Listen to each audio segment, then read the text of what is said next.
اللہ الصمد، یہ قرآن کریم میں سورہ اخلاص کی ایک آیت ہے جس کا ترجمہ ہے اللہ بے نیاز ہے۔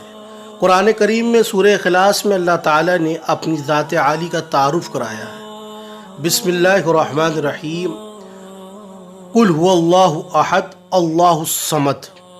اے نبی صلی اللہ علیہ وسلم، آپ کہہ دیجئے کہ اللہ تنہا ہے اور اللہ بے نیاز ہے۔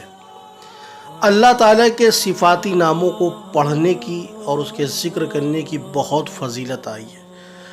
الصمد یہ اللہ تعالیٰ کے صفاتی ناموں میں سے ایک نام ہے، بے نیاز۔ ظاہر سی بات ہے، اللہ کے ذکر کا بہت گہرا اثر ہوتا ہے۔ خود اللہ تعالیٰ نے قرآن کریم میں ارشاد فرمایا ہے، فَاذْكُرُونِي أَذْكُرْكُمْ، تم مجھے یاد رکھو گے میں تمہیں یاد رکھوں گا۔ یعنی جو شخص اللہ کا ذکر کرے گا، اللہ کو یاد کرے گا، اللہ تعالیٰ کے حقوق کو ادا کرے گا، اللہ تعالیٰ اس کو یاد کریں گے، اس کے کاموں میں آسانی فرما دیں گے، سہولت فرما دیں گے، مصیبت میں اس کے لیے آسانی کا راستہ کھول دیں گے۔ اللہ کے ذکر کا انسانوں کی زندگی میں گہرا اثر پڑتا ہے۔ ایک مرتبہ ایک عالم دین اپنی مجلس میں اللہ کے ذکر کی فضیلت بیان کر رہے تھے۔ ایک شخص کھڑا ہوا اور اس نے کہا کہ کیسے اللہ کے صفاتی ناموں کا ذکر کرنے سے یا اللہ کا ذکر کرنے سے انسان کی زندگی میں اثر پڑتا ہے۔ اس بات پر اس عالم دین نے اس شخص کو بھری مجلس میں گدھا کہہ دیا۔ جب اس شخص کو گدھا کہا گیا بھری مجلس میں، وہ اس بات کو لے کر پانی ہو گیا۔ اس پر ان بزرگ عالم دین نے کہا کہ صرف لفظ گدھے کے استعمال سے تم بھری مجلس میں پانی ہو گئے، تو سوچو اللہ رب العزت کا ذکر کرنے سے انسانوں کی زندگی میں کیا اثر پڑتا ہوگا۔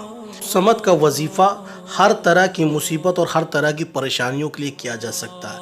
مثلا کاروبار فیل ہو گیا ہو، یا قرض بہت زیادہ چڑھ گیا ہو، یا جوان بیٹے اور بیٹیوں کی شادی نہ ہو رہی ہو، یا دشمن بہت زیادہ پریشان کر رہے ہوں، اسی طرح آفات اور بیماریوں نے گھیر رکھا ہو، اولاد نہ ہو رہی ہو، یا اولاد نافرمانی کر رہی ہو۔ غرض یہ کہ ہر طرح کی مصیبت اور پریشانی کے لیے یہ وظیفہ کیا جا سکتا ہے۔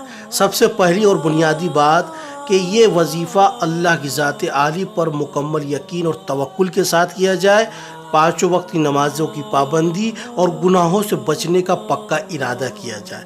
وظیفے کا طریقہ اس طرح سے ہے، فجر کی نماز کے بعد اپنے دن کی شروعات اس وظیفے سے کریں۔ یکسوئی کی جگہ میں بیٹھ جائیں، شروع میں 11 مرتبہ درود شریف پڑھیں، درمیان میں اللہ الصمد 313 مرتبہ، پھر آخر میں 11 مرتبہ درود شریف پڑھیں۔